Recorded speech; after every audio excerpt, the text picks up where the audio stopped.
Hello प्यारे दोस्तों, जिसका आपको लंबे समय से इंतज़ार था वो इंतज़ार की घड़ी अब खत्म होने वाली है। मैं आपके सामने आपके सभी प्रश्नों का जवाब लेकर हाजिर हुआ हूं। तो ये आपके प्रश्नों के बिल्कुल सही जवाब लेकर मैं आया हूं। तो देखते हैं अपने क्या क्या प्रश्न है और उनके क्या क्या जवाब आपको मिलने वाले हैं। तो जैसा कि आपने इस थंबनेल में देखा होगा कि यहाँ पर आपको कौन कौन से सवाल पूछने हैं और कौन कौन सी कमेंट मेरे लगातार आती है। कि पहला सवाल ये है कि एप्लीकेशन फॉर्म अप्रूव्ड कब होगा। ये बहुत ही लोगों की कमेंट मेरे पास आती है और पूछते हैं कि अप्रूव्ड कब होगा। तो इसका जवाब अपने को मिल चुका है। और देखिए कि इसके बारे में क्या आपके पास ऑफिशियल जानकारी है, कहाँ से अपने को जानकारी मिली है। और दूसरा प्रश्न ये पूछा जाता है कि आपका फॉर्म रिजेक्ट तो नहीं हो जाएगा, और रिजेक्ट हो जाएगा तो क्या करेंगे। तो रिजेक्ट को लेकर अपने पास इसका जवाब आया है।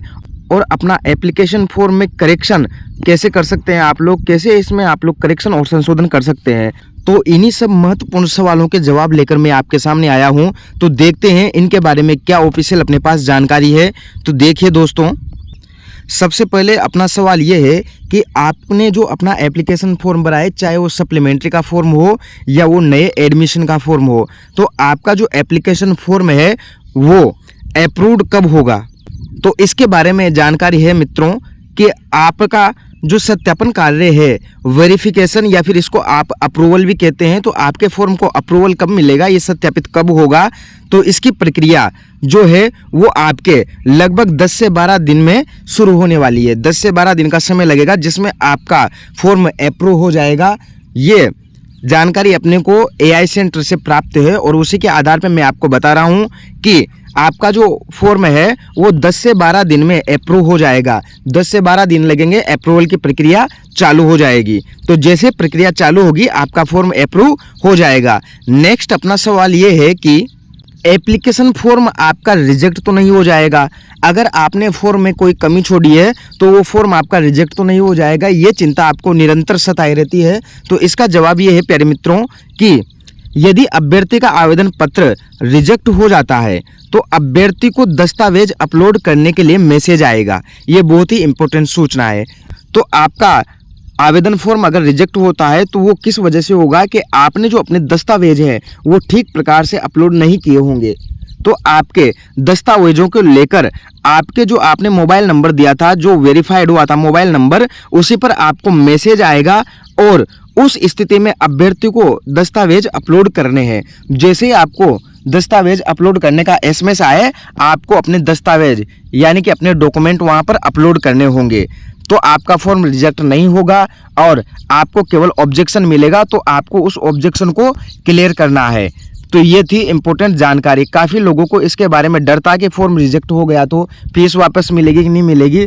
तो फीस तो दोस्तों किसी भी हालत में आपको वापस नहीं मिलेगी और फॉर्म आपका रिजेक्ट नहीं होगा, ऑब्जेक्शन आ जाएगा। अगर आप लोग ऑब्जेक्शन को क्लियर कर देते हो तो ठीक है, आपका फॉर्म अप्रूव हो जाएगा। और अगर आपने ऑब्जेक्शन को क्लियर नहीं किया तो फिर जाहिर सी बात है आपका फॉर्म रिजेक्ट ही होगा। फिर नेक्स्ट अपने पास जो सूचना है, बहुत से दोस्तों ने फॉर्म भरते समय कुछ कमियां छोड़ दी है, उनमें कुछ गलतियां हो गई है, तो आपको बिल्कुल करेक्शन का ऑप्शन मिलेगा।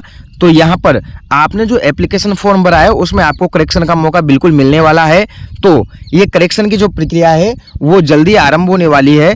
तो यहाँ पर सूचना ये है कि आपके जो आवेदन है उस आवेदन में संशोधन के लिए अभ्यर्थी चेंज रिक्वेस्ट के ऑप्शन का इंतजार करें। आपको एक ऑप्शन मिलेगा चेंज रिक्वेस्ट वाला ऑप्शन। इस चेंज रिक्वेस्ट वाले ऑप्शन पर आपको क्लिक करना है और क्लिक करके आपको आगे की प्रक्रिया में भाग लेना है। फिर आगे इसके बारे में क्या जानकारी है कि आवेदन पत्र अप्रूव्ड होने के बाद अभ्यर्थी स्वयं ही SSO ID से चेंज रिक्वेस्ट के ऑप्शन पर जाकर आवेदन पत्र में व्यक्तिगत विवरण के अतिरिक्त अन्य सभी संशोधन या करेक्शन कर सकता है। आपका जो व्यक्तिगत विवरण है, जैसे कि आपका नाम, आपके माता पिता का नाम और आपकी जन्म तिथि, ये 4 चीज़ें बहुत ही इंपॉर्टेंट होती है। तो इनमें आप लोग करेक्शन नहीं कर सकते।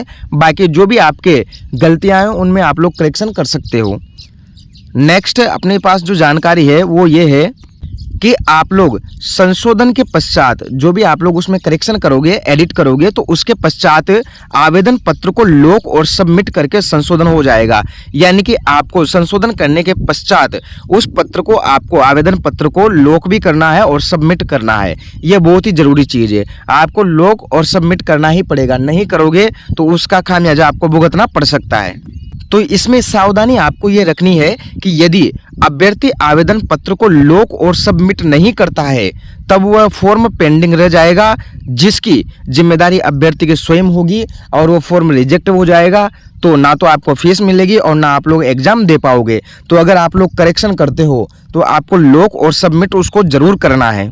नेक्स्ट अपने पास जो जानकारी है वो विशेष बिंदु ये है कि यहाँ पर विशेष सूचना है आपके कि अभ्यर्थी के आवेदन पत्र में व्यक्तिगत विवरण संबंधी संशोधन सत्यापन प्रक्रिया के दौरान शैक्षणिक दस्तावेजों, जिनमें आपके 8वीं की मार्कशीट और 10वीं की मार्कशीट आती है, ये आपने अपना आवेदन फॉर्म भरा था तो उसमें लगाई होगी, या फिर आपके जन्मतिथि के प्रमाण के रूप में प्रयुक्त दस्तावेज के आधार पर स्वयं कार्यालय द्वारा कर दिए जाएंगे।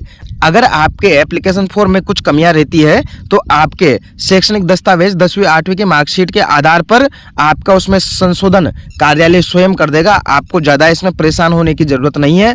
छोटी मोटी जो कमियां है वो आपको कार्यालय के द्वारा स्वयं कर दी जाएगी, क्योंकि उनके पास आपने अपने डॉक्यूमेंट अपलोड कर दिए हैं। तो इन डॉक्यूमेंट की सहायता से इनको देखकर कुछ कमियां रहती है तो कार्यालय स्वयं उनको संशोधित कर देगा। तो ये बहुत ही महत्वपूर्ण जानकारियां दोस्तों जो मुझे मिली थी वो मैंने आपको शेयर किया है। आपका कोई भी प्रश्न हो तो आप लोग मेरे से कमेंट करके पूछ सकते हैं। और वीडियो आपको अच्छा लगा हो तो वीडियो को लाइक, सब्सक्राइब और शेयर जरूर करें। तो धन्यवाद प्यारे मित्रों, ऐसी ही जानकारियाँ हम आपको लगातार देते रहेंगे। तो ये थी महत्वपूर्ण जानकारियाँ। थैंक यू दोस्तों।